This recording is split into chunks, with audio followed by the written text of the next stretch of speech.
Assalamualaikum warahmatullahi wabarakatuh. Yang terhormat Kepala Sekolah UPTD SDN 57 Bandung serta guru-guru UPTD SDN 57 Bandung. Alhamdulillahirabbil alamin. Puji syukur kita panjatkan kehadirat Allah Subhanahu wa taala yang telah melimpahkan rahmat dan hidayahnya sehingga kita dapat berkumpul di tempat yang mubarakah ini. Adapun pertemuan kita akan membahas tentang diseminasi penerapan budaya positif.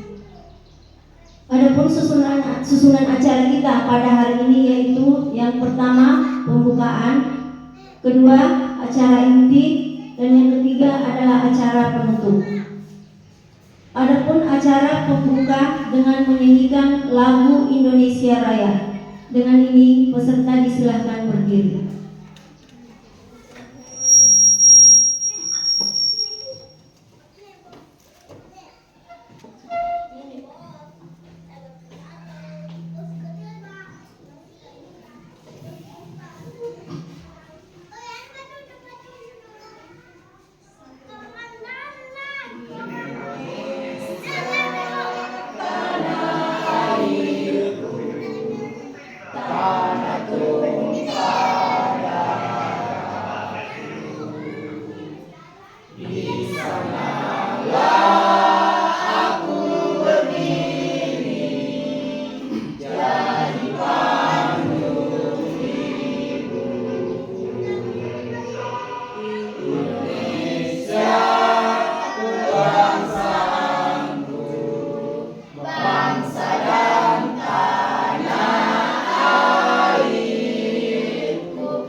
Peserta dipersilahkan duduk kembali.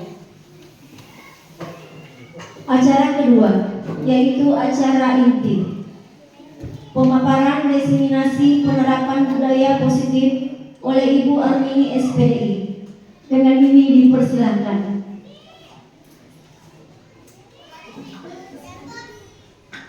Assalamualaikum warahmatullahi wabarakatuh. Bismillahirrahmanirrahim. Puji syukur saya panjatkan kepada hadirat Allah Subhanahu wa taala yang mana telah memberikan kita kesehatan dan dan rahmat tiada tara sehingga bisa berada di tempat ini. Baiklah, hari ini saya akan membawakan materi aksi nyata modul 1.1 yaitu diseminasi penerapan budaya positif. Ya.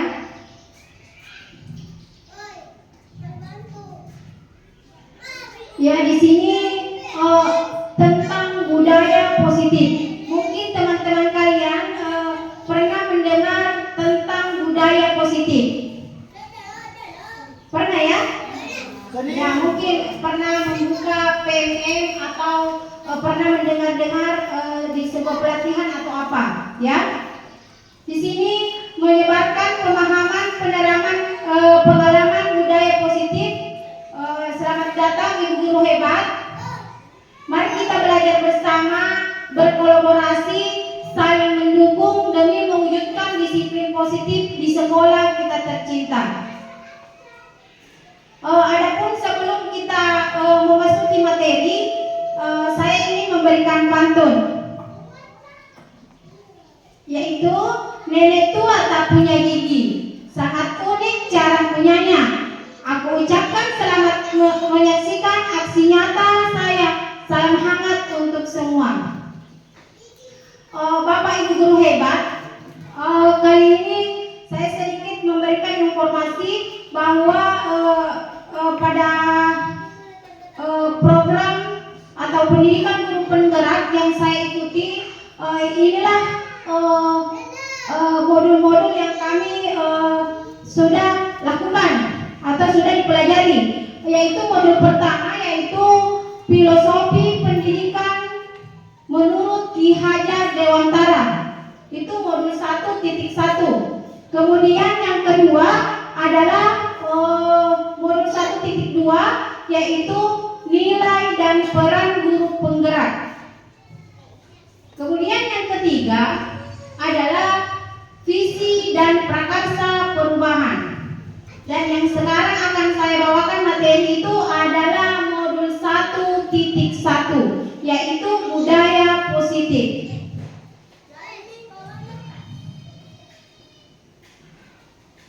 Teman-teman,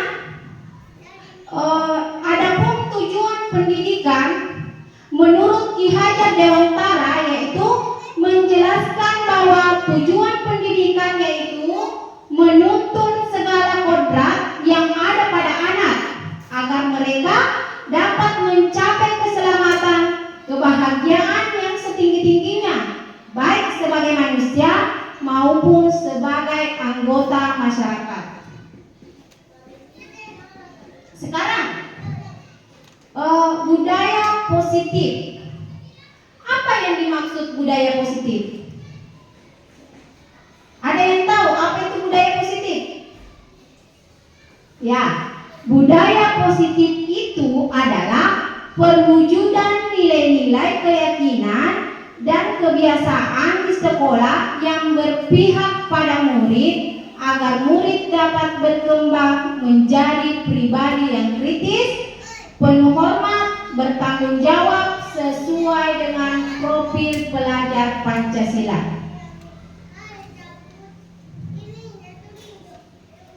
Kemudian 7 konsep dalam budaya positif. Pertama, itu adalah perubahan paradigma. Kemudian kedua, disiplin positif. Ketiga, kebutuhan dasar manusia. Yang keempat, motivasi perilaku. Yang kelima, manusia, posisi kontrol restitusi. Yang keenam, segitiga restitusi. Yang ketujuh adalah keyakinan kelas. Baiklah, yang pertama di sini tadi adalah perubahan paradigma baru.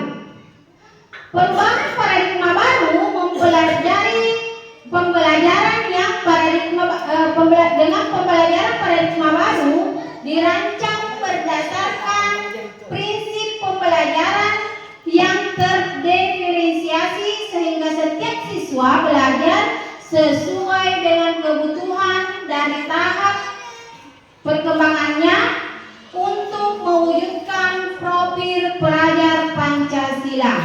Kemudian yang kedua tadi apa? Oh ini yang ini profil pelajar Pancasila, yang mana kita tahu poin-poin yang ada di profil pelajar Pancasila ini, yaitu pertama, berkebinekaan global. Kemudian yang kedua, bergotong royong. Ketiga, kreatif. Keempat, bernalar kritis. Kemudian yang kelima adalah mandiri. Dan yang terakhir, beriman, bertakwa kepada Tuhan Yang Maha Esa dan berakhlak mulia.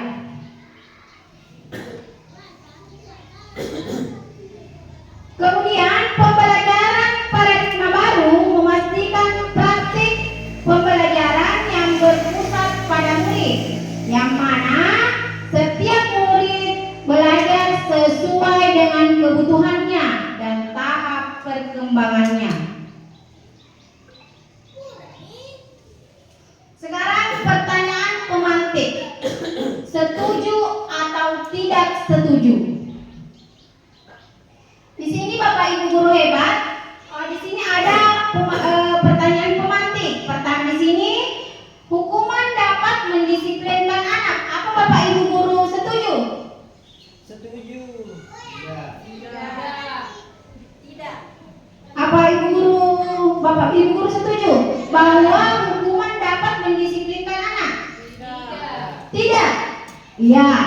Pendapat Bapak Ibu guru adalah tidak setuju. Kemudian pertanyaan kedua, pertanyaan pemantik kedua, memberikan hukuman dengan hal positif seperti membaca atau membersihkan halaman sekolah dapat meningkatkan disiplin anak. Apakah Bapak Ibu guru hebat setuju atau tidak? Setuju. Ya.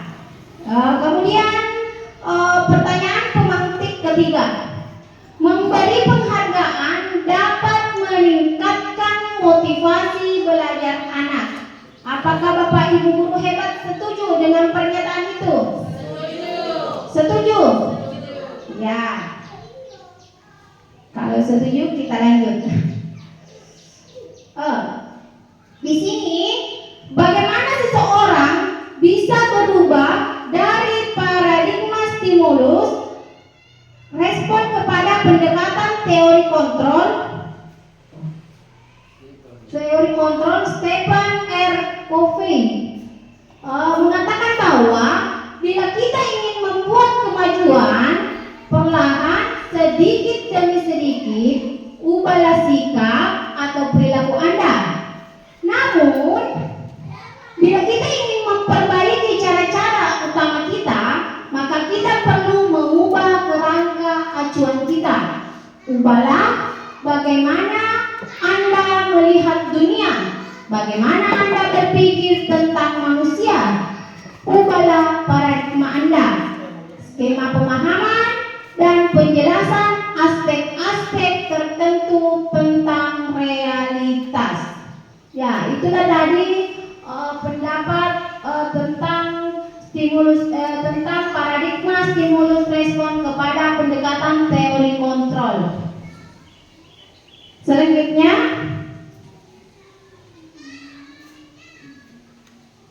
Selanjutnya inilah perubahan paradigma stimulus respon teori kontrol atau teori pilihan. Di sini siapa sesungguhnya yang memiliki kontrol? Pertama di sini stimulus respon. Kita mencoba mengubah orang agar berpandangan sama dengan kita. Kemudian di sini teori kontrolnya adalah kita berusaha memahami paradigma orang lain tentang dunia. Kemudian perilaku buruk dilihat sebagai suatu kesalahan. Yang mana di sini teori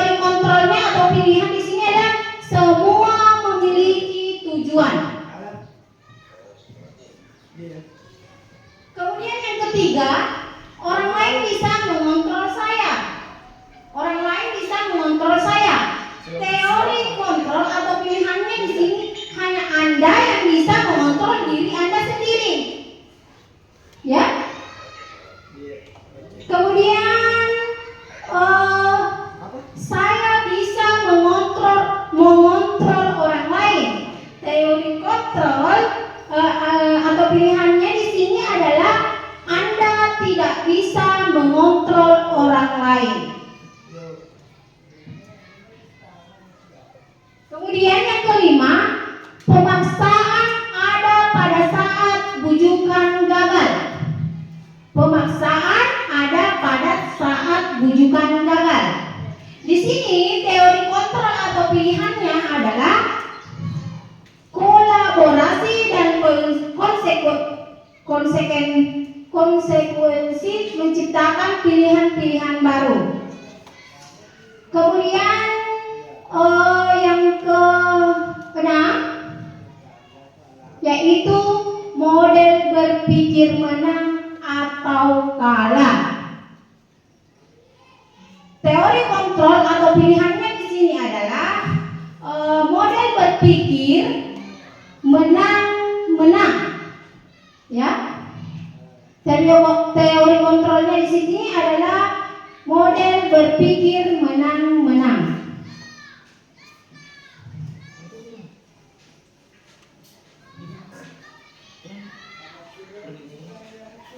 Kemudian yang poin ketiga tadi itu adalah disiplin positif. Ya, dalam budaya kita, makna kata disiplin itu dimaknai menjadi sesuatu yang dilakukan seseorang pada orang lain untuk mendapatkan kepatuhan. Kita cenderung menghubungkan kata disiplin dengan ketidaknyamanan. Yang mana di sini disiplin positif merupakan suatu cara penerapan disiplin tanpa kekerasan dan ancaman dalam praktiknya melibatkan komunikasi tentang perilaku yang efektif antara guru dan murid sebagai pendidik. Kemudian tujuan kita ini adalah menciptakan anak-anak yang memiliki disiplin diri sehingga mereka bisa berperilaku dengan mengacu pada nilai-nilai kebajikan universal dan memiliki motivasi intrinsik bukan ekstrinsi.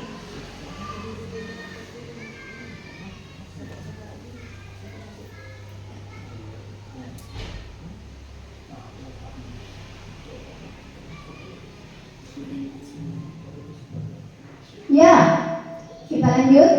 Bapak pendidikan kita yaitu Ki Hajar Dewantara menyatakan bahwa di mana ada kemerdekaan, disitulah harus ada disiplin yang kuat. Sungguh pun itu disiplin itu bersifat self-discipline, yaitu kita sendiri yang mewajibkan kita dengan sekeras-kerasnya, tetapi itu sama saja. Sebab jikalau kita tidak cakap melakukan self-discipline, wajiblah pengusaha lain mendisiplinkan diri kita. Dan peraturan demikian itulah harus ada di dalam suasana yang merdeka.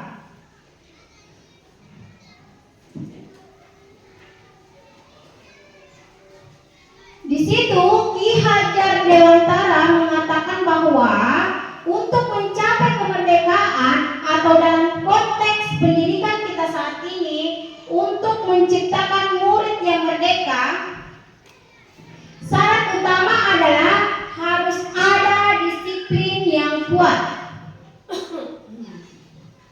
Disiplin yang dimaksud di sini adalah disiplin diri yang memiliki motivasi internal. Jadi jika kita tidak memiliki motivasi internal atau dari dalam, maka kita memerlukan pihak lain untuk mendisiplinkan kita, atau motivasi eksternal karena berasal dari luar, bukan dari dalam diri kita.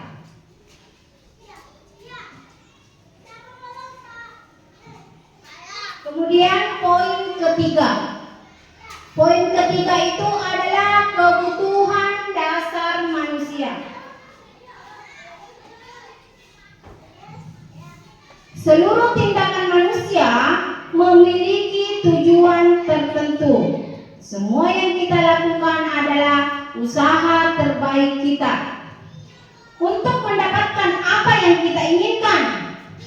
Ketika kita mendapat apa yang kita inginkan, sebetulnya saat itu sedang memenuhi satu atau lebih dari satu kebutuhan dasar kita, yaitu kebutuhan untuk bertahan hidup,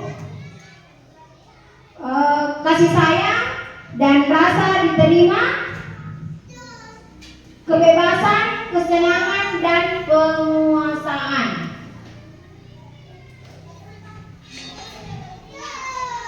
Ketika seorang murid melakukan suatu perbuatan yang bertentangan dengan nilai-nilai kebajikan atau melanggar peraturan, hal itu sebenarnya dikarenakan karena mereka gagal memenuhi kebutuhan dasar mereka.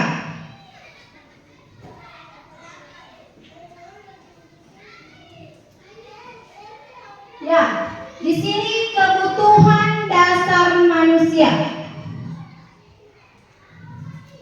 Pertama yaitu bertahan hidup. Itu yang pertama, kebutuhan dasar manusia. Kemudian yang kedua yaitu kasih sayang dan rasa diterima. Yang ketiga adalah penguasaan atau pengakuan atas kemampuan.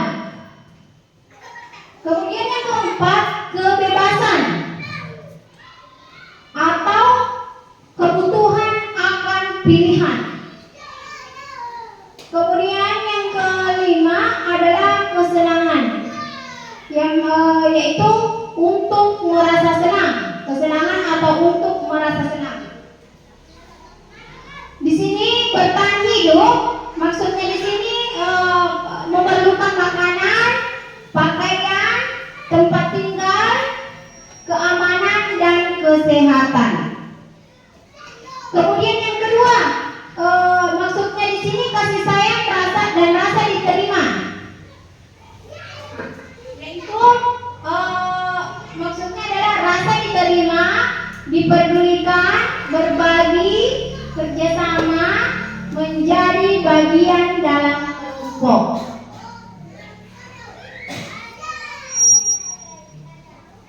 Kemudian yang ketiga, penguasaan atau pengakuan atas kemampuan. Maksudnya di sini adalah harga diri, keinginan untuk dianggap, memimpin, berprestasi, diakui dan didengar.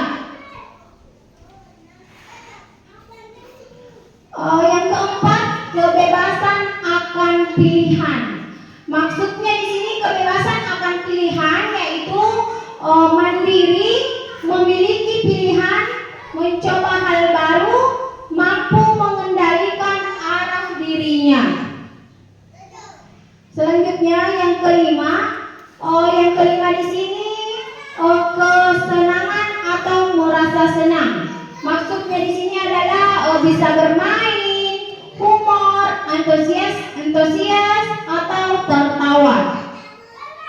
Ya, itulah tadi kebutuhan dasar manusia ada 5. Selanjutnya, ya, semua orang senantiasa berusaha untuk memenuhi kebutuhannya dengan berbagai cara. Bila mereka tidak mendapatkan kebutuhannya dengan cara yang positif, mereka biasa melanggar peraturan atau melakukan hal-hal yang tidak sesuai dengan nilai-nilai kebajikan.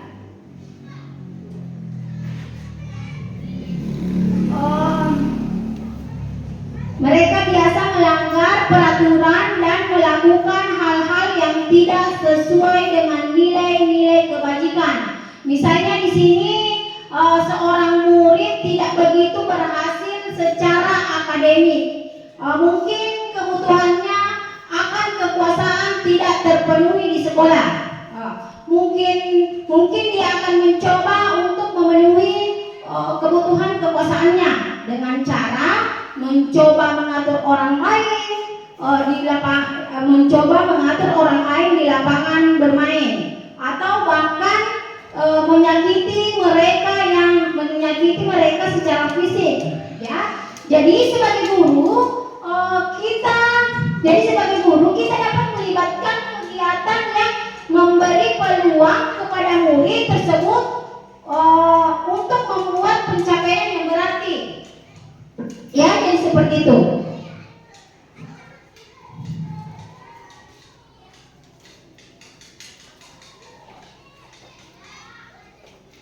Contoh lain itu ada misalnya seorang yang tidak merasa diterima oleh teman-temannya.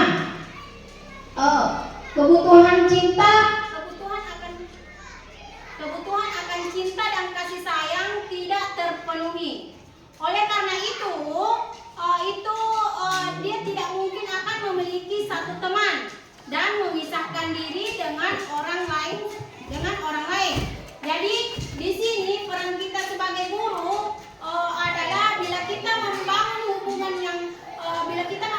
hubungan yang bisa membangun kepercayaan dan keintiman dengan si anak ini.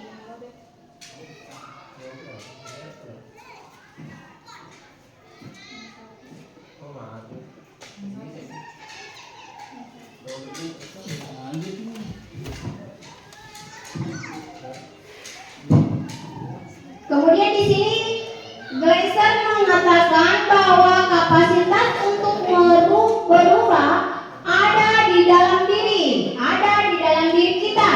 Jika kita dapat mengidentifikasi kebutuhan apa yang mendorong perilaku kita, maka perubahan perilaku positif dapat dimulai dengan mencari solusi untuk memenuhi kebutuhan tertentu dengan cara positif.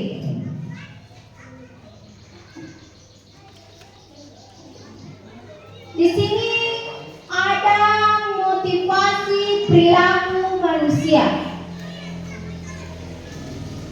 Motivasi perilaku manusia di sini pertama adalah untuk menghindari ketidaknyamanan atau hukuman. Kemudian yang kedua itu adalah untuk mendapatkan imbalan atau penghargaan dari orang lain. Yang ketiga di sini adalah untuk menjadi orang yang mereka inginkan dan menghargai diri sendiri dengan nilai-nilai yang mereka percaya.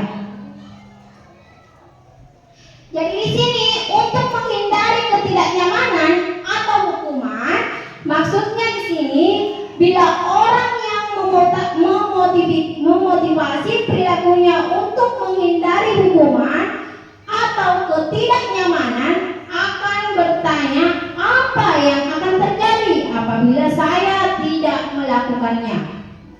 Jadi di sini apabila orang yang memotivasi perilaku untuk menghindari hukuman atau ketidaknyamanan akan bertanya, yaitu apa yang akan terjadi bila saya tidak melakukannya. Sebenarnya mereka sedang menghindari permasalahan yang mungkin muncul dan berpengaruh pada mereka secara fisik, psikologi, maupun tidak terpenuhinya kebutuhan mereka.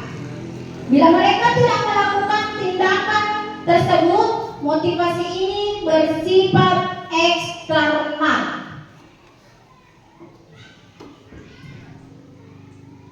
Kemudian yang kedua adalah untuk mendapatkan imbalan atau penghargaan dari orang lain.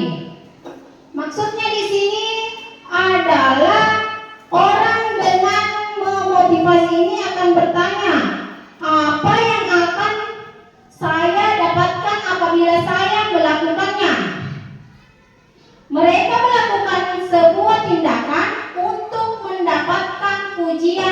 orang lain yang menurut mereka penting dan mereka letakkan dalam dunia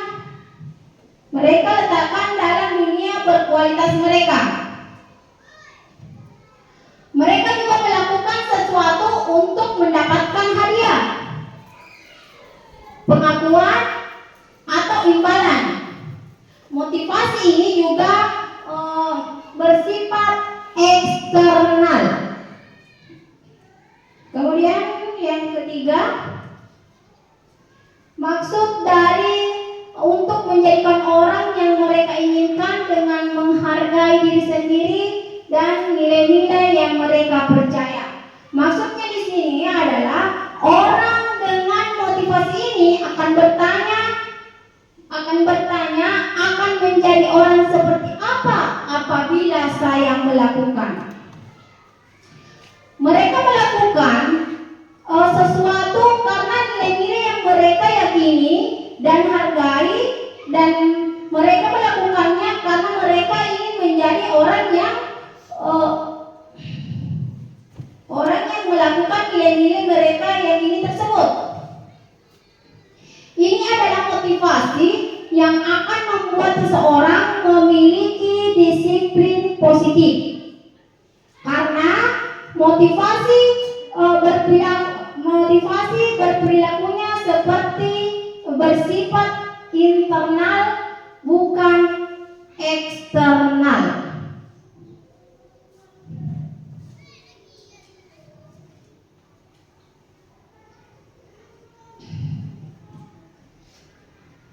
Kemudian motivasi perilaku manusia. Motivasi perilaku manusia pertama itu adalah untuk menghindari ketidaknyamanan atau hukuman. Maksudnya di sini, murid melakukan disiplin diri karena ia takut dihukum. Karena dia takut dihukum, ini merupakan motivasi eksternal.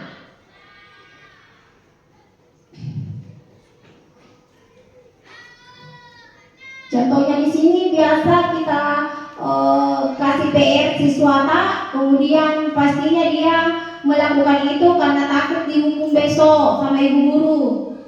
Saya takut, saya harus kerjakan ini tugas PR ini, nanti dimarahi ibu guru, ya, seperti itu contohnya. Kemudian yang kedua, untuk mendapatkan imbalan atau penghargaan dari orang lain. Di sini murid melakukan disiplin diri karena ia takut dihukum. Ini merupakan motivasi eksternal. Kemudian yang ketiga, menghargai nilai-nilai kebajikan diri sendiri. Maksudnya di sini, murid melakukan disiplin diri karena sadar akan nilai kebajikan dirinya. Motivasi bersifat internal, bukan eksternal.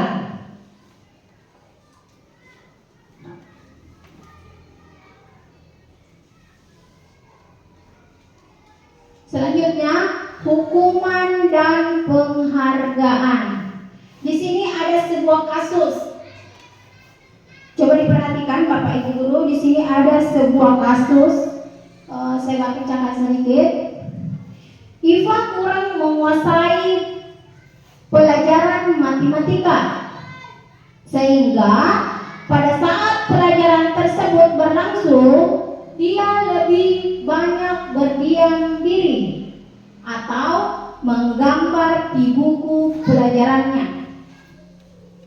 Pada saat guru matematikanya, Pak Seno, menanyakan pertanyaan, Iva menjadi gugup dan tampak sengaja menjatuhkan tasnya dari kursi. Secara tiba-tiba menjadi gagap pada saat berupaya menjawab. Seluruh kelas pun tertawa melihat perilaku Iva yang berbicara tergagap-gagap dan terkejut tersebut. dan terkejut. Pak Seno pada saat itu membiarkan teman-teman IPA menertawakan IPA yang tergagap dan malu luar biasa. Dan malahan minta IPA untuk maju ke depan dan berdiri di depan kelas sambil menunjuk hidungnya. Karena tidak bisa menjawab pertanyaan Pak Seno, kelas makin gaduh. Dan anak-anak pun tertawa melihat IPA di depan kelas memegang ujung hidungnya. Dari kasus ini timbul pertanyaan, yaitu pertama, apakah Anda setuju dengan tindakan Pak Seno terhadap IPA? Kemudian yang kedua, menurut Anda tindakan Pak Seno terhadap IPA adalah sebuah hukuman atau konsekuensi? Mengapa? Bapak Ibu guru hebat, kira-kira apakah Anda setuju dengan tindakan Pak Seno terhadap IPA? Tidak. Ya, kalau tidak, menurut Anda tindakan Pak Seno terhadap IPA adalah sebuah hukuman atau konsekuensi?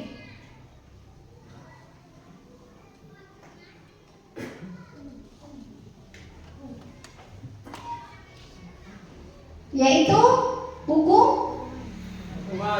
hukuman. Ya, di sini apakah Anda setuju dengan tindakan Pak Seno terhadap IPA? Mengapa? Di sini tadi mengatakan tidak setuju. Tidak setuju karena tindakan Pak Seno di sini telah membuat IPA malu di depan kelas, dapat menjadikan kenangan negatif bagi IPA. Padahal setiap murid memiliki potensi masing-masing, seperti halnya IPA yang malah menggambar di buku pelajarannya. Mungkin IPA ini adalah murid yang memiliki minat dan bakat di bidang seni. Jadi anak-anak ini memiliki bakat yang berbeda ya. Jadi tidak tertutup kemungkinan dan tidak boleh kita memaksakan bakat minat anak. Selanjutnya, yang kedua, menurut Anda tindakan Pak Seno terhadap IPA adalah sebuah hukuman atau konsekuensi? Mengapa? Menurut saya tindakan Pak Seno di sini terhadap IPA adalah ilustrasi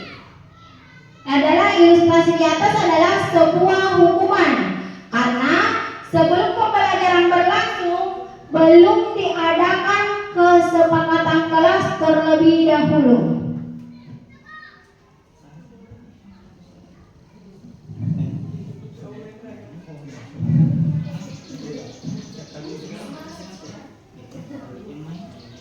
Ya, hukuman atau konsekuensi. Pertama di sini adalah lari mengelilingi lapangan basket 2 kali karena terlambat hadir di sekolah. Menurut Bapak Ibu guru hebat, kira-kira pernyataan di atas adalah hukuman atau konsekuensi? Konsekuensi. Hukuman. Mari kita lihat. Ya. Lari mengelilingi lapangan basket 2 kali karena terlambat hadir di sekolah ini termasuk hukuman. Kemudian yang kedua, membersihkan coretan yang dibuat di meja tulis. Jadi menurut Bapak Ibu guru hebat, hukuman menurutnya adalah apakah termasuk hukuman atau konsekuensi? Konsekuensi. Ya, betul sekali. Ini merupakan konsekuensi dengan menebus kesalahannya, toh? Ya. Membersihkan kembali coretan-coretan itu. Berarti dia di sini konsekuensi. Yang ketiga adalah berdiri di depan kelas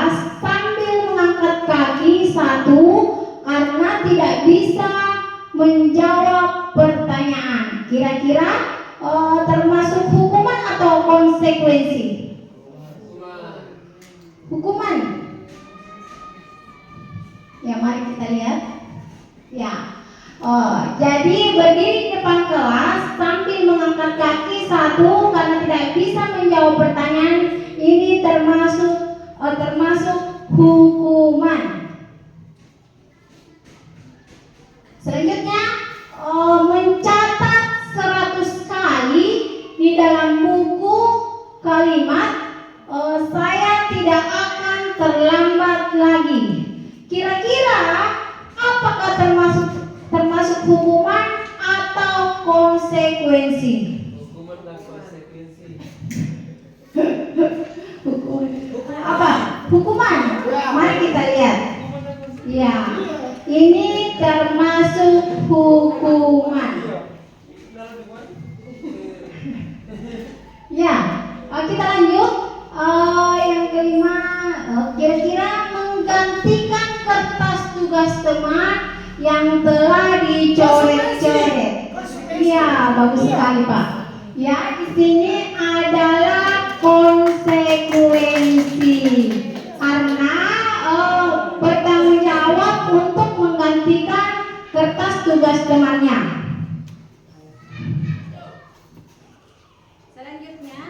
Selanjutnya di sini tadi kalian sudah menentukan apakah ini hukuman atau konsekuensi. Sekarang kita masuk pada perbedaan konsekuensi dan hukuman.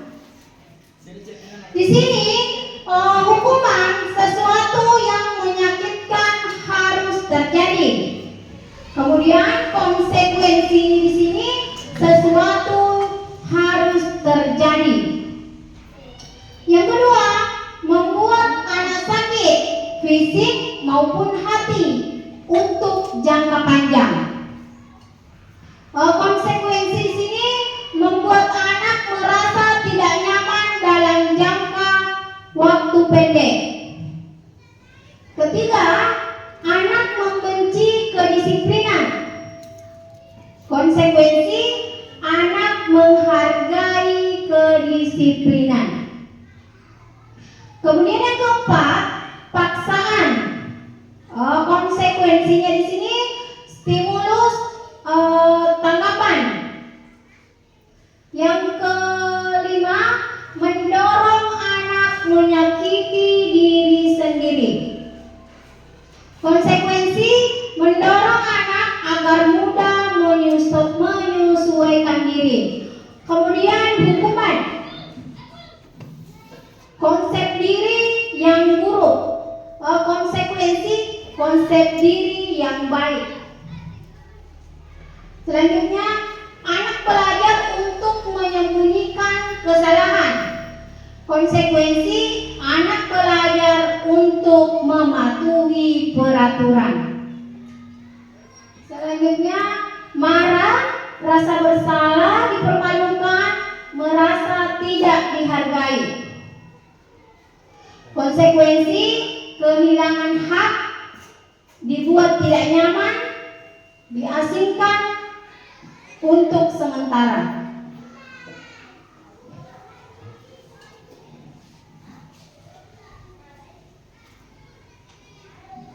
Di sini konsep disiplin dengan identitas sukses. Konsekuensi, penguatan jangka pendek. Kemudian yang kedua, perlu monitoring. Yang ketiga, berkelanjutan. Yang keempat, stimulus respon. Yang keempat, murid menghormati peraturan. Yang kelima, kehilangan waktu untuk merenungi kesalahan. Kalau di sini restitusi, murid bertanggung jawab untuk perilakunya. Fokus pemecahan masalah jangka panjang, murid menghormati dirinya dengan orang lain, dan yang terakhir, murid bersemangat memperbaiki kesalahan.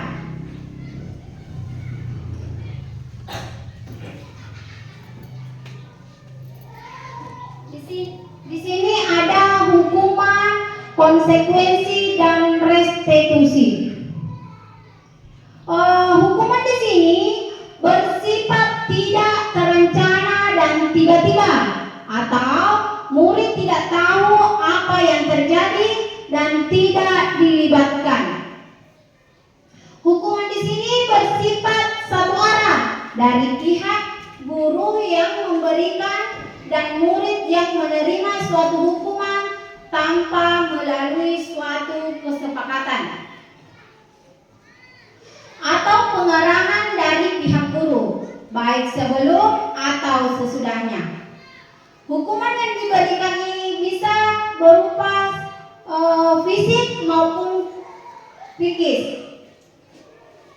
Murid atau anak disakiti oleh suatu perbuatan atau kata-kata. Kemudian sementara disiplin di sini dalam bentuk konsekuensi. Di sini maksudnya sudah terencana atau sudah disepakati, sudah dibahas dan disetujui oleh murid dan guru. Umumnya bentuk-bentuk konsekuensi yang dibuat oleh pihak guru atau sekolah dan murid sudah mengetahui sebelumnya konsekuensi yang akan diterima bila ada pelanggaran. Selanjutnya di sini restitusi. Restitusi di sini adalah proses menciptakan kondisi bagi murid untuk memperbaiki kesalahan mereka sehingga mereka bisa kembali pada kelompok mereka dengan karakter yang lebih kuat.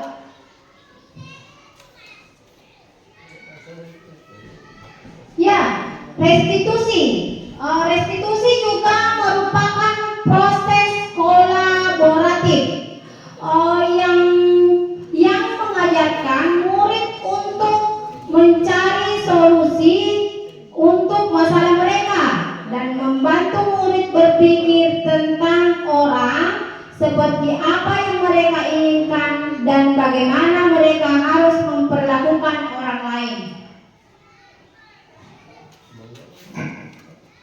Kemudian yang kelima tadi, poin kelima, restitusi 5 posisi kontrol. Di sini restitusi 5 posisi kontrol ada 5. Pertama sebagai penghukum, kemudian sebagai teman, kemudian sebagai manajer, pembuat rasa bersalah, dan pemantau.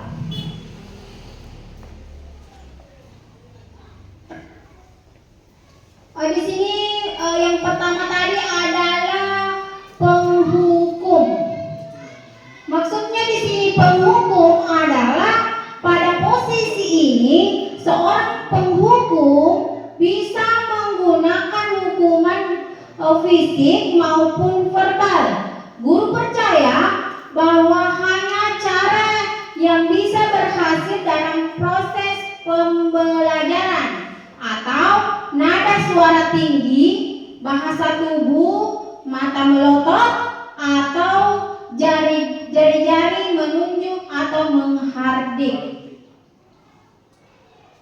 Kemudian yang kedua, guru berkata, terlambat lagi, pasti terlambat lagi. Selalu datang terlambat, kapan bisa datang tepat waktu? Kemudian bagaimana perasaan murid bila guru berbicara seperti itu pada saat muridnya terlambat? Mungkin ini bisa pernah dilakukan oleh guru-guru ya, termasuk saya juga pernah mengatakan seperti itu.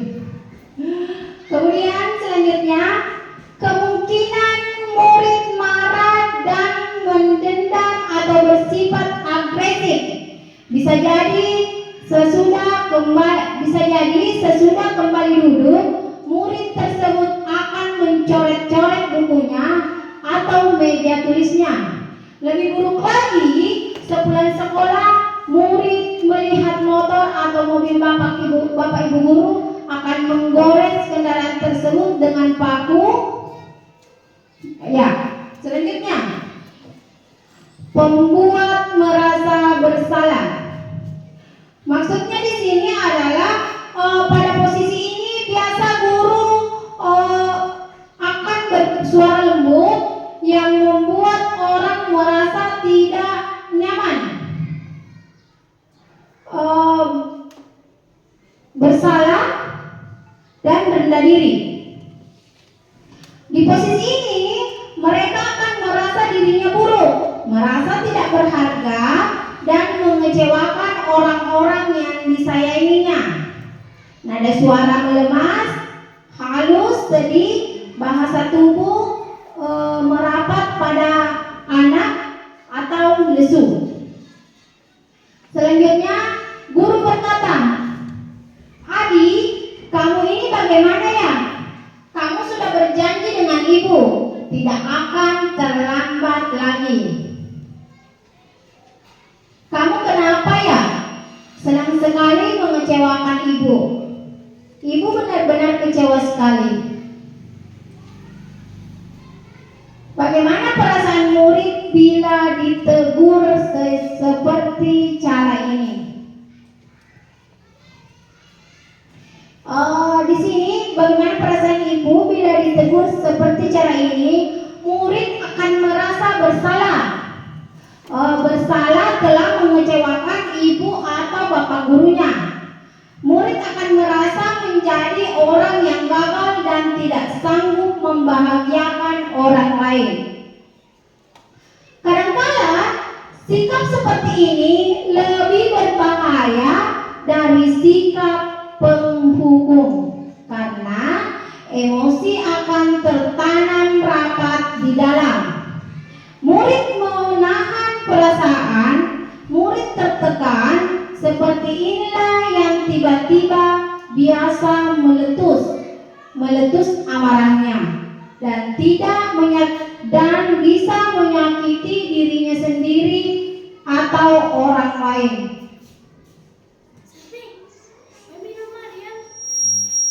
Kemudian di sini posisi teman.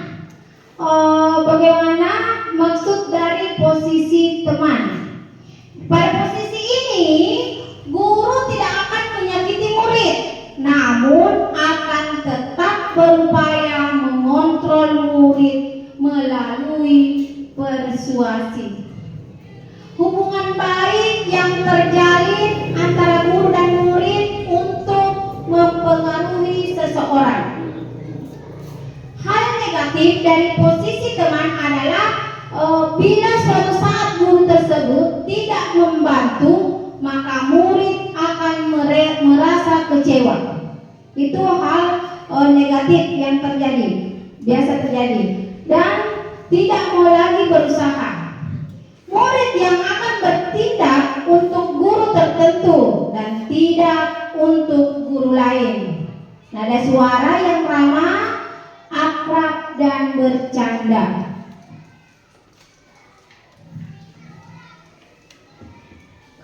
Guru berkata, ya contohnya posisi sebagai teman, guru berkata, "Adi, ayolah, bagaimana sih kamu? Kemarin kamu sudah janji ke bapak bukan? Kenapa terlambat lagi?" Sambil tertawa ringan, "Ya, sudah, tidak apa-apa. Duduk dulu sana. Nanti Pak Guru bantu."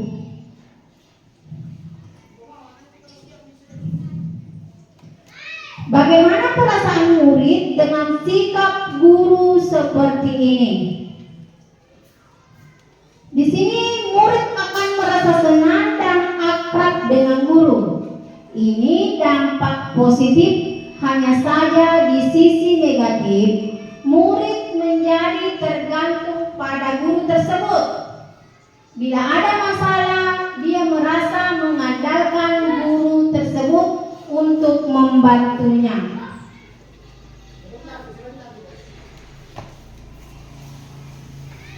Selanjutnya, guru sebagai pemantau. Maksudnya di sini pemantau berarti mengawasi. Pada posisi ini, guru bertanggung jawab atas perilaku siswa yang kita awasi.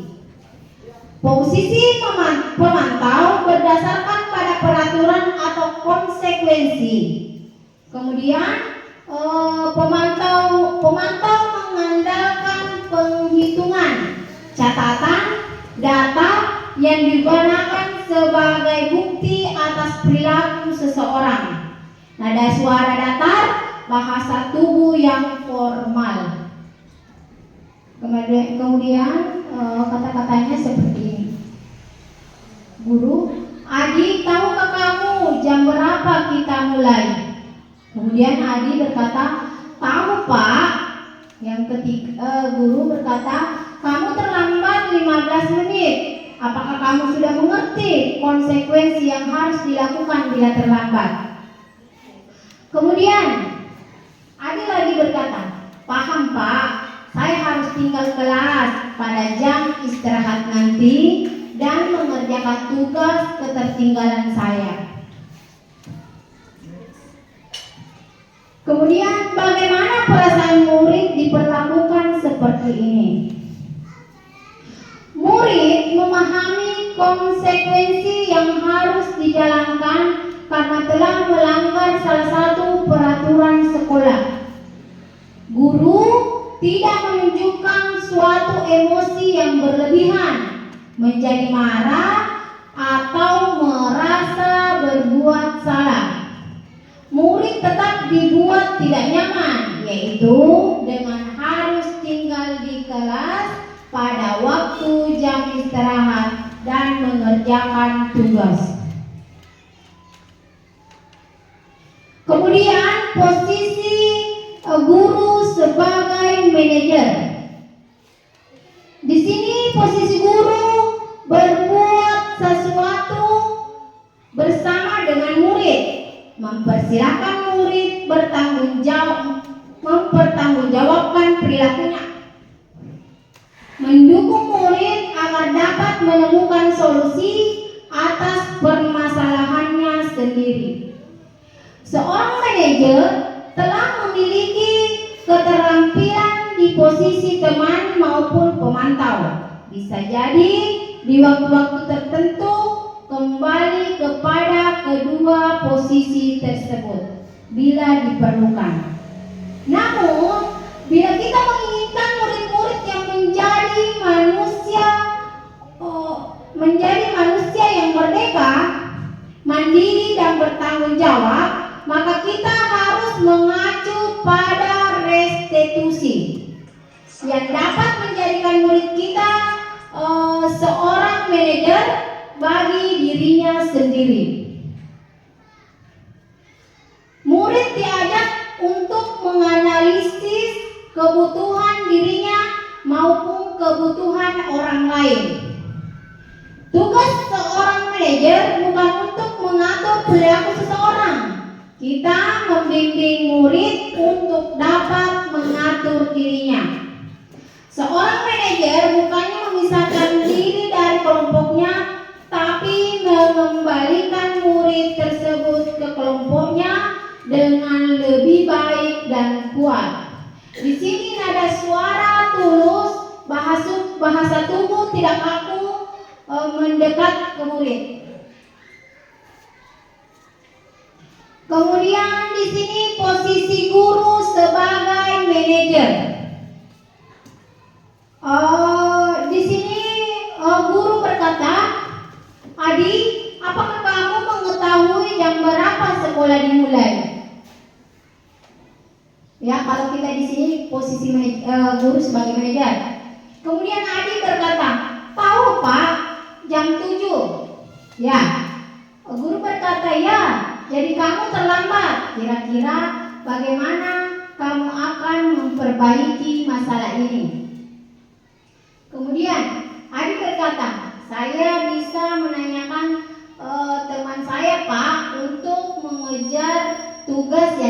tinggal. Guru berkata, baik, itu bisa dilakukan. Apakah besok akan ada masalah kamu agar bisa hadir tepat waktu ke sekolah? Kemudian adik berkata, tidak Pak, saya bisa hadir tepat waktu. Guru berkata, baik, saya hargai usahamu untuk memperbaiki diri. Jadi di sini bagaimana kira-kira perasaan murid diperlakukan seperti ini. Posisi manajer, maka suara guru harus sebaiknya tulus, tidak perlu marah, tidak perlu meninggikan suara, apalagi menunjuk-nunjuk jari ke murid, berkacak pinggang atau bersikap seolah-olah menyesal. Tampak sedih sekali akan perbuatan murid ataupun bersenda gurau menempatkan diri sebagai teman murid. Bila guru di posisi pemantau, guru akan melihat apa konsekuensi, apa peraturannya.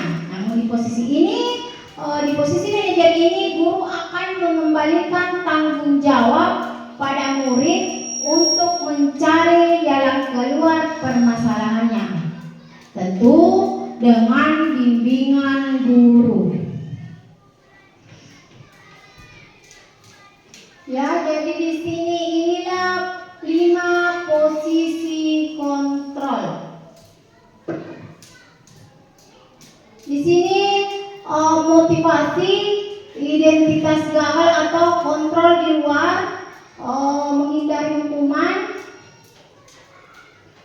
identitas berhasil atau sukses, mengharapkan imbalan atau ketergantungan pada orang lain, identitas berhasil atau sukses, menghargai diri sendiri. Di sini guru berbuat sebagai penghukum, menghardik, menunjuk-nunjuk, menyakiti, dan menyindir. Berbuat rasa bersalah, berceramah, dan mengatakan seharusnya atau ibu kecewa. Kemudian di sini identitas keberhasilan sebagai teman, mengharapkan imbalan, yaitu membuatkan alasan-alasan untuk muridnya, menghitung dan mengukur, mengajukan pertanyaan-pertanyaan. Kemudian guru berkata, kalau kamu tidak melakukannya, awas ya, rasakan. Kamu seharusnya sudah tahu, ibu adalah sekali mengatakannya. Ibu stres. Sebagai teman, ayolah lakukan demi ibu. Masa kamu tidak mau? Ingat, ibu pernah bantu. Kemudian sebagai pemantau, apa peraturannya? Sebagai manajer, apa yang kita yakini, apa yang bisa kau kerjakan untuk memperbaiki masalah ini. Jadi hasilnya pada guru sebagai penghukum di sini memberontak, menyalahkan orang lain, dan berbohong. Kemudian pembuat rasa bersalah di sini menyembunyikan, menyangkal, berbohong. Hasilnya sebagai guru sebagai teman di sini ketergantungan, murid akan ketergantungan. Sebagai pemantau di sini hasilnya murid akan menyelesaikan diri bila diawasi. Hasilnya guru sebagai manajer di sini, murid akan menguatkan pribadi.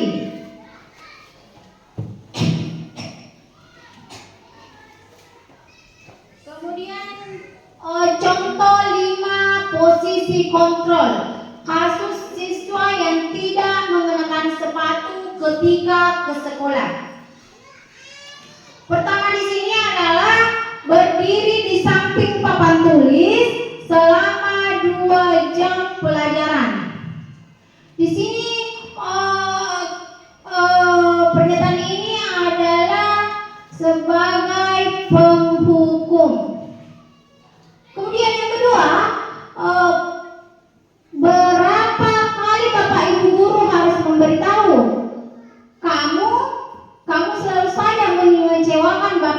guru. Di sini adalah posisinya membuat merasa bersalah. Ayo dong, ikuti aturan sekolah.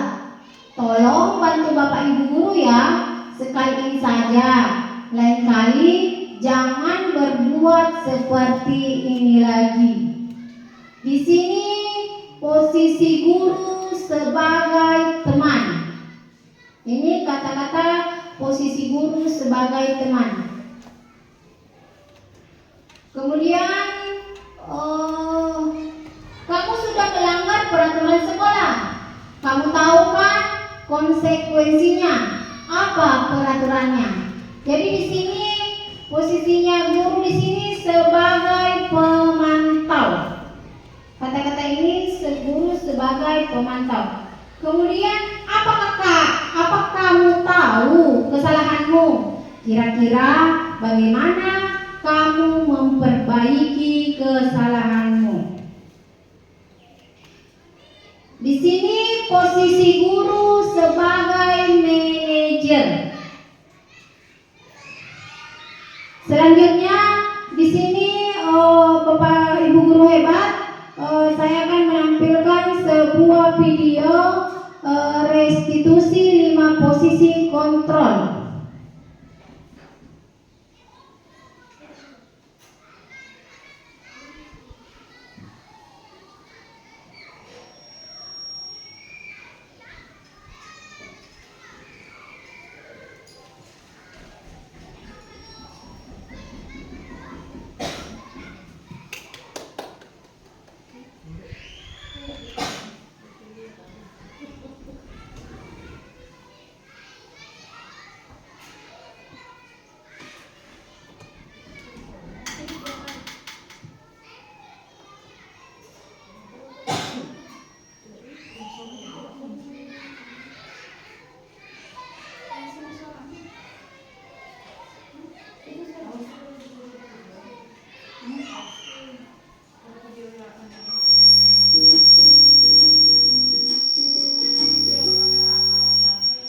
Salam bahagia Ibu dan Bapak guru hebat. Dalam penerapan disiplin positif restitusi, salah satu program yang dikembangkan adalah 5 posisi kontrol. 5 posisi kontrol dalam restitusi adalah proses perjalanan seorang pendidik agar dapat mengenali. Kejar, Bu. Ya sudah sana, nanti lain kali larinya lebih kenceng lagi ya, biar gak terlambat lagi. Bikin seneng ibu, demi ibu, bisa kan? Bisa lah, Bu.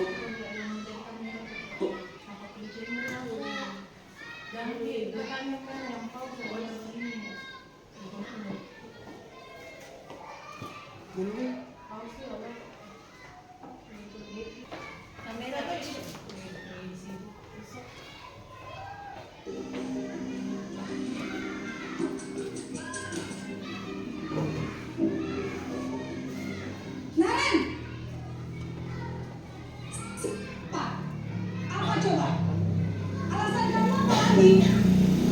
Kapan sih kamu tidak terlambat? Malas sekali ya kamu jadi anak. Saya Dasar pemalas. Gak kapok-kapok sih kamu. Sudah berapa kali terlambat? Sana, kamu keliling lapangan basket 2 kali. kenapa saya harus pilih lapangan basket, Bu? Kenapa? Kamu melawan ibu. Berani-beraninya jawab. Sudah terlambat, masih berani jawab pula. Sekarang, keliling lapangan basket 5 kali sekalian. Biar kapok. Cepat. Pergi sana ke lapangan basket. Posisi penghukum biasanya berbicara dengan nada tinggi, menghardik, menunjuk-nunjuk, menyakiti, dan menyindir. Hukuman bisa berupa fisik maupun psikis.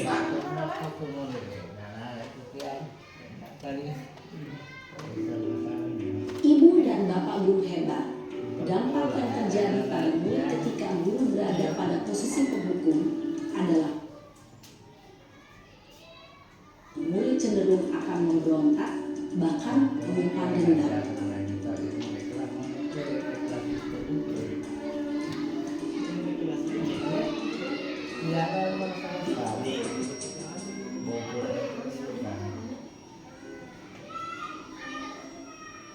pagi Bu. Naren, kamu kenapa terlambat lah? Agina, ya Tuhan Naren, kamu senang? Ya bikin ibu susah ya. Kalau kamu terlambat lagi, nanti ibu yang ditegur bapak kepala sekolah, nak. Disangka ibu tidak bisa membina kamu. Duh, gimana ini? Maaf Bu. Duh, Gusti Naren. Kamu suka ya kalau ibu ditegur bapak kepala sekolah? Terus, sekarang ibu harus tulis apa ini di buku absen? Ini kamu sudah sering terlambat loh. Ibu harus apa coba? Maaf Bu. Maaf sekali. Ya sudah, lain kali jangan bikin ibu susah lagi ya nak ya. Ibu tidak akan kuat lagi kalau kamu begini terus. Bisa jantungan kalau ibu tegur bapak kepala sekolah. Sana cepat kelas. Maaf ya Bu. Maaf sekali. Posisi pembuat rasa bersalah berbicara dengan nada tenang, cenderung lembut.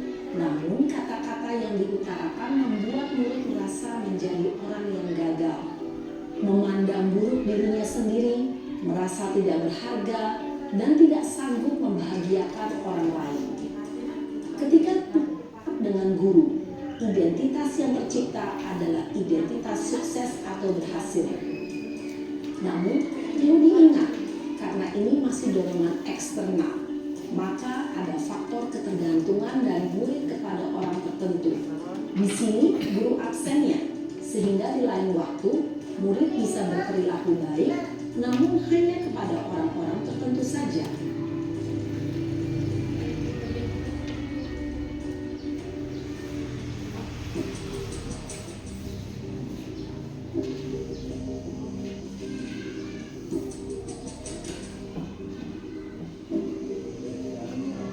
Naren,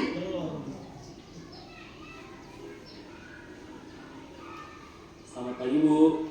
Naren, apa peraturan sekolah kita tentang jam berapa kita harus masuk sekolah, nak? Kita harus di sekolah jam 7 Bu. Iya betul, sekarang sudah jam 7.20. Naren sudah tahu konsekuensinya jika terlambat hadir. Paham Bu. Saya harus Tes tambahan untuk ketertinggalan kamu, ya? baik Bu. Posisi pemantau mengandalkan penghitungan atau data. Paham Bu. Saya harus tinggal kelas pas jam istirahat selama 20 menit. Iya benar, konsekuensinya demikian. Jadi nanti jam 9.30 pas istirahat, kamu harus tinggal di kelas, kerjakan tugas tambahan untuk ketertinggalan kamu, ya? Baik Bu. Posisi pemantau mengandalkan penghitungan atau data untuk mengontrol murid. Guru mengarahkan murid berdasarkan peraturan dan konsekuensi. Seorang pemantau menunjukkan bahasa tubuh dan ekspresi wajah yang datar dan cenderung formal.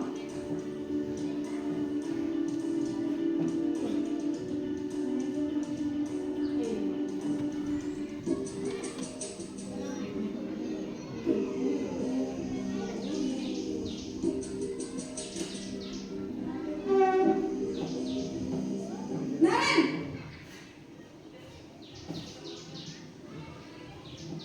Selamat pagi Bu. Selamat pagi, Naren. Maaf Bu, saya terlambat. Iya, sekolah masuknya jam 7, sekarang sudah jam 7.20. Jadi sekarang bagaimana ini, Naren? Maaf Bu, saya lupa setel alarm saya semalam. Baiklah, menurut kamu, keyakinan sekolah yang mana yang perlu kamu tingkatkan? Menghargai diri sendiri dan orang lain mungkin ya Bu. Setuju. Jadi, apakah Naren meyakini prinsip saling menghormati tersebut? Iya Bu, saya meyakininya. Apakah Naren bersedia memperbaiki masalah keterlambatan ini? Bersedia Bu. Bagaimana kamu akan perbaiki masalah keterlambatan ini? Saya akan coba untuk tidak lupa menyetel alarm saya Bu. Baik, kalau Naren lupa menyetel alarm di rumah, ada orang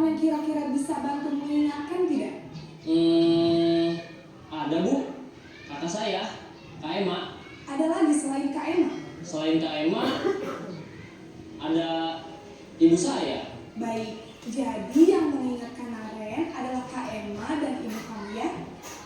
Kira-kira akan mulai set alarm kapan nih Naren? Setelah pulang sekolah, akan segera saya lakukan. Baik, jadi Naren akan setel alarm untuk bangun besok pagi dan akan diingatkan oleh kakak dan ibunda Naren ya. Ada lagi yang mungkin perlu dilakukan Naren? Agar tidak terlambat bangun lagi. Tidak ada, Bu. Baik Naren, terima kasih untuk kerjasama kamu. Sekarang kamu perlu kembali ke kelas untuk belajar. Baik, Bu. Terima kasih. Posisi manajer adalah posisi kontrol yang disarankan. Kamu mau lepas jangan kan? Tinggal pakai telepon. Kamu kebun. Ya kalau menurut dia.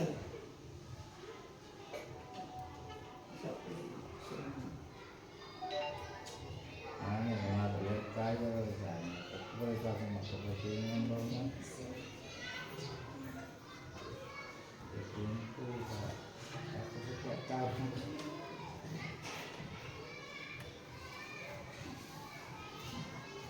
Ya, itulah tadi contoh video restitusi 5 posisi kontrol. Ya, pertanyaan yang timbul setelah menonton video tadi, kira-kira menurut Bapak Ibu guru, posisi mana yang paling ideal? Posisi mana yang dapat menunjang motivasi intrinsik anak? Manajer. Ya, posisi manajer. Di mana posisi ini adalah posisi yang ideal yang ingin dituju oleh setiap pendidik. Pada posisi inilah guru dapat menerapkan disiplin positif yang berpihak pada murid, yang memerdekakan murid dengan tujuan seorang guru adalah menciptakan murid-murid mandiri, merdeka, dan bertanggung jawab. Di sini segitiga restitusi. Apa itu segitiga restitusi? Segitiga restitusi adalah sebuah cara menanamkan disiplin positif pada murid. Suatu proses menciptakan kondisi bagi murid untuk memperbaiki kesalahan mereka, sehingga mereka kembali pada kelompok mereka dengan karakter yang kuat.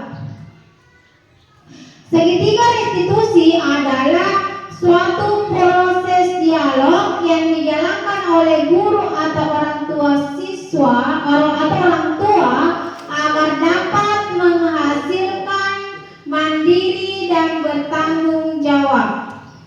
Tujuannya di sini adalah untuk menghasilkan murid mandiri dan bertanggung jawab. Inilah segitiga restitusi. Di sini kamu tentu punya alasan mengapa melakukan itu. Adakah cara yang lebih efektif untuk mendapatkan apa yang kamu butuhkan? Setiap orang pasti pernah melakukan kesalahan. Kamu bukan satu-satunya yang pernah melakukan ini. Kemudian kamu ingin menjadi orang seperti apa? Keyakinan kelas apa yang telah disepakati? Yang mana di sini validasi tindakan yang salah, menanyakan keyakinan dan menstabilkan identitas. Di sini adalah segitiga restitusi. Yang mana pertama di sini menstabilkan identitas. Kita semua akan melakukan hal yang terbaik yang bisa kita lakukan. Kemudian yang kedua, validasi tindakan yang salah. Yang mana semua perilaku memiliki alasan. Yang ketiga, menanyakan keyakinan. Yang mana kita semua memiliki motivasi internal.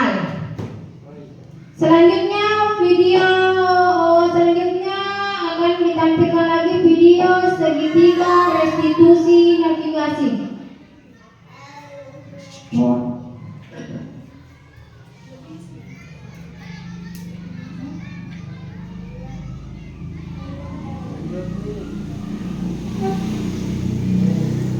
Itulah tadi. Kemudian menstabilkan identitas. Untuk membuat anak merasa gagal karena berbuat salah, menjadi positif terhadap dirinya. Guru berkata, berbuat salah itu hal yang manusiawi. Tidak ada manusia yang sempurna. Kemudian bapak ibu guru juga pernah berbuat salah, tapi selalu mencari solusi terbaik agar tidak mengulangi kesalahan yang sama. Kemudian yang ketiga, kita pasti bisa menyelesaikan permasalahan ini. Yang keempat, bapak ibu guru tidak tertarik untuk mencari tahu siapa yang benar, siapa yang salah. Kemudian bapak ibu guru lebih tertarik menyelesaikan masalah. Kemudian kalau kamu menyalahkan dirimu sendiri terus menerus, apakah kamu bersikap baik pada dirimu sendiri? Validasi tindakan yang salah. Membantu murid mengenali kebutuhan dasar yang ingin dipenuhi ketika melakukan kesalahan. Di sini guru berkata, kamu pasti punya alasan mengapa melakukan hal itu. Padahal kamu bisa melakukannya lebih buruk dari ini. Kamu pasti patut bangga karena telah melakukan sesuatu yang penting buatmu. Kamu melakukannya karena mempertahankan sesuatu yang penting bagimu. Menanyakan keyakinan kelas. Anak melihat kesalahannya dihubungkan dengan norma sosial dan nilai-nilai yang mendasari manusia berinteraksi dengan orang lain. Di sini guru berkata, apa keyakinan kelas kita? Nilai-nilai apa yang telah disepakati bersama? Seperti apa gambaran sebuah kelas yang ideal menurut kamu? Kamu ingin menjadi orang seperti apa? Jadi saya sudah melakukan contoh-contoh video tentang keyakinan kelas. Sekarang ciri-ciri restitusi yang membedakannya dengan program disiplin lain. Jadi restitusi itu bukan menebus kesalahan atau untuk belajar dari kesalahan. Restitusi memperbaiki hubungan. Restitusi adalah tawaran, bukan paksaan. Restitusi menuntut untuk melihat ke dalam diri. Restitusi mencari kebutuhan dasar yang mendasari tindakan. Kemudian restitusi diri adalah cara yang paling baik. Restitusi fokus pada karakter bukan tindakan. Restitusi menguatkan dan fokus pada solusi. Restitusi mengembalikan murid yang berbuat salah pada kelompoknya. Yang poin ketujuh adalah keyakinan kelas. Mengapa keyakinan kelas bukan peraturan kelas? Keyakinan kelas adalah persetujuan yang dibuat bersama antara guru dan murid. Selanjutnya akan ditaati bersama. Kemudian yang kedua, peraturan kelas. Peraturan kelas biasanya terbit tanpa persetujuan pihak objek yang harus melaksanakannya. Kemudian keyakinan kelas, bagaimana pembentukan keyakinan kelas? Yang pertama itu adalah bersifat abstrak dari peraturan. yang lebih rinci dan konkret. Kemudian yang kedua berupa pertanyaan universal. Yang ketiga pernyataan keyakinan kelas senantiasa dibuat dalam bentuk positif.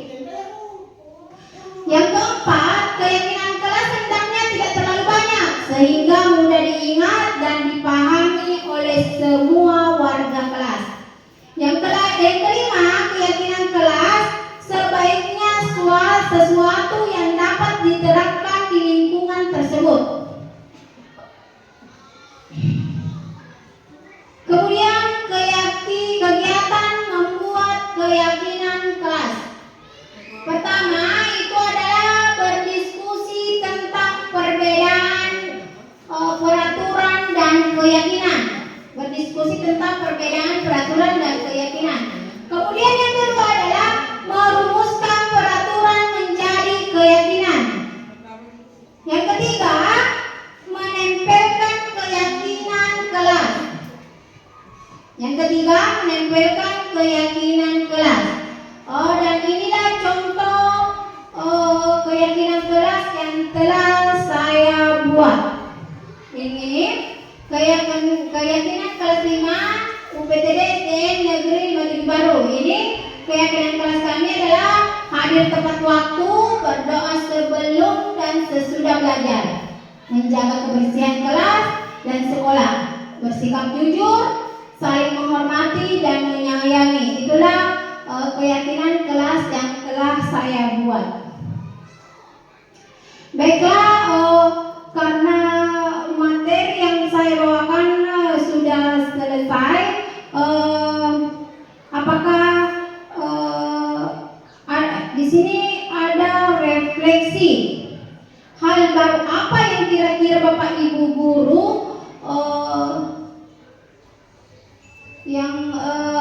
apa yang mengubah paradigma Bapak Ibu guru setelah mengikuti kegiatan ini? Kemudian yang kedua, perasaan apa yang muncul selama mengikuti kegiatan hari ini? Kira-kira saya minta kesediaannya Bapak Ibu guru yang bisa memberikan refleksi atas materi yang sudah saya bawakan. Silakan Ibu Wajih Sinar.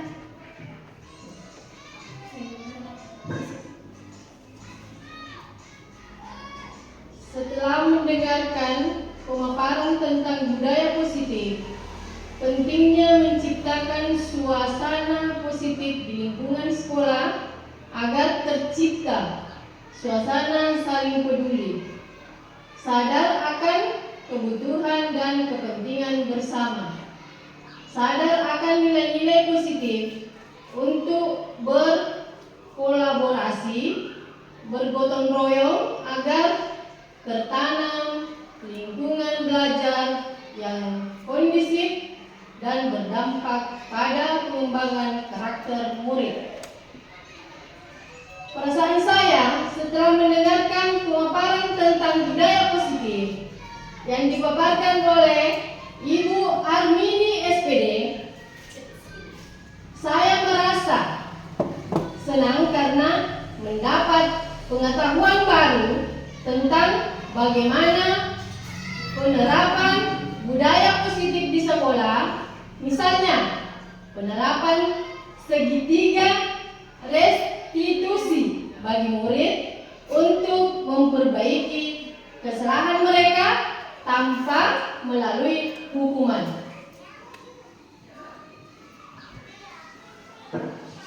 Terima kasih kepada Bu Haji Sanzinar atas refleksinya. Kemudian saya meminta satu orang lagi yang bisa mengungkapkan refleksinya. Siapa yang bisa? Ya. Terima kasih atas kesempatan yang diberikan. Ya. Apa cara menanamkan disiplin positif? Ya. Pada murid. Hal baru apa yang mengubah paradigma Bapak Ibu setelah mengikuti kegiatan ini?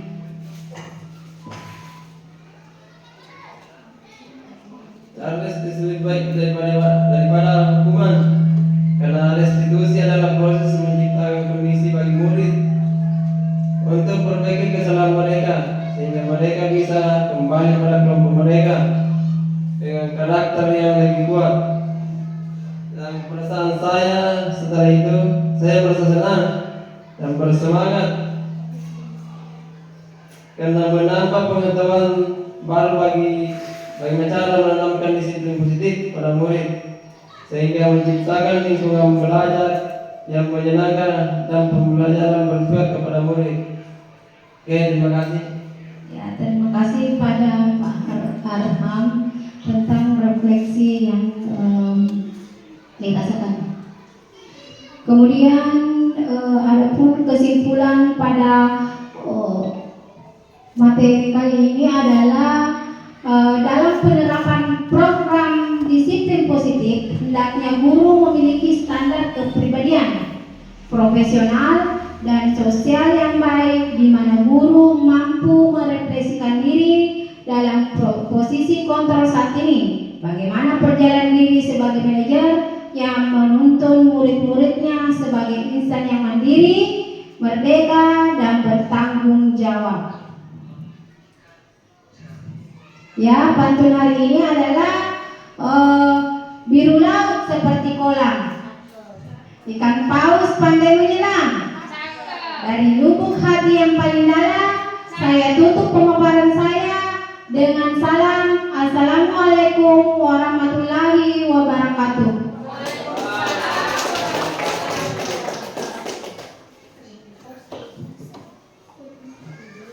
Itulah tadi pemaparan dari Ibu Armini SPD tentang diseminasi penerapan budaya positif.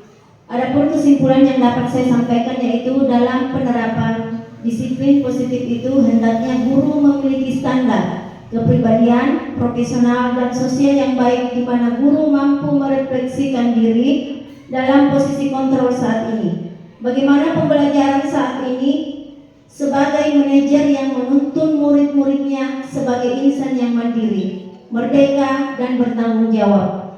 Itulah kesimpulan dari saya, dan saya akhiri. Wassalamualaikum warahmatullahi wabarakatuh.